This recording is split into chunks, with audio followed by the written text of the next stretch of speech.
جريمة من أبشع وأغرب الجرائم اللي ممكن تسمع عنها في حياتك إن لم تكن أغربها. 3 بيوت جنب بعض بيحصل فيهم نفس الجريمة. هنتكلم النهاردة عن مذبحة بني مزار. في ليلة 28 ديسمبر 2005 كان في واحد من سكان القرية دايما متعود إن هو يصلي الفجر كل يوم مع أخوه.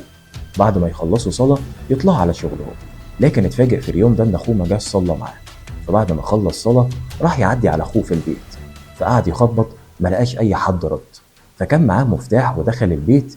وهنا كانت الصدمة، لقى أخوه ووالدته مقتولين بنفس الطريقة، إن بطنهم مفتوحة، والأغرب كمان إن لقى جنب كل واحد منهم حمامة راسها مقطوعة. طبعا دخل في هستيريا من الصراخ لحد ما أهالي القرية كلهم اتلموا.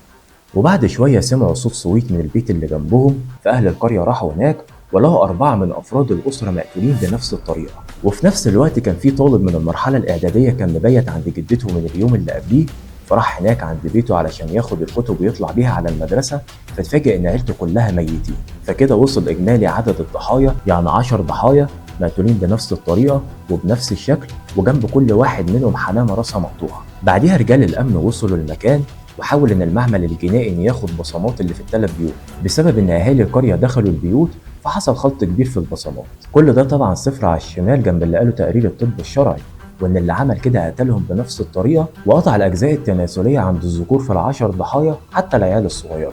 وكل ده حصل في 2.5 ساعة. ساعتها انتشر كلام في البلد ان اللي عمل كده كان عايز يطلع كنز او يخاوي جن، وده عن طريق ان هو يقدم قربان للجن، والقربان ده يعتبر زي هدية بتقدمها للجن كده عشان تطلع كنز أو آثار من تحت الأرض. وفضلت القصة دي منتشرة حبة حلوين بين أهالي البلد، وكل واحد يطلع بقصة شكل وجديدة، وكله بقى خايف على أهل بيته.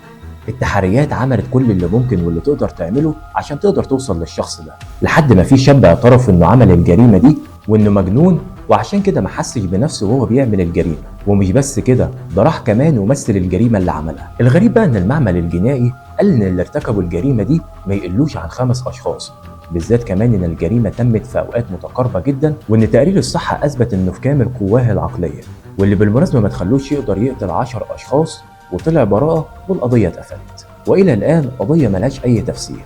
بس تفتكر انت الجاني الحقيقة والجناه الحقيقيين فين دلوقتي؟ دي سايبها لك انت. سلام. كنت معاكم محمد فرحات في برنامج ولكن.